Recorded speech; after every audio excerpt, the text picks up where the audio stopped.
Hello বন্ধুরা, সকলে কেমন আছো? নিশ্চয়ই ভালো আছো। আমি তো খুব ভালো আছি। কি করবো, তাই শুয়ে শুয়ে ভাবলাম একটু ভিডিও করি।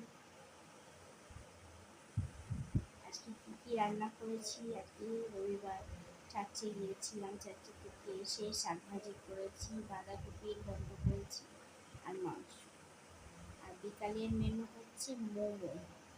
আজকে মোমো বানাবো, বানিয়ে খাবো আমরা। কিনে খেতে পারবো অনেক দাম, তাই মোমো বানিয়ে খাবো।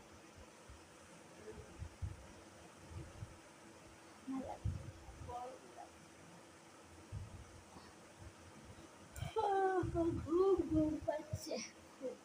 ছেলে মেয়েরা পড়ছে, পড়ে উঠবে, তারপরে আমরা খাবার খাবো। খেয়ে তারপরে তো বন্ধুরা, আমার চ্যানেলটাকে সাবস্ক্রাইব করে দিও, লাইক কমেন্ট অ্যান্ড শেয়ার করে দিও। ছোটবেলার কাটা ক্লিপ দেখো, ছোটবেলার স্মৃতি, এগুলো নিয়ে আমরা চুলে দিয়ে খেলা করতাম।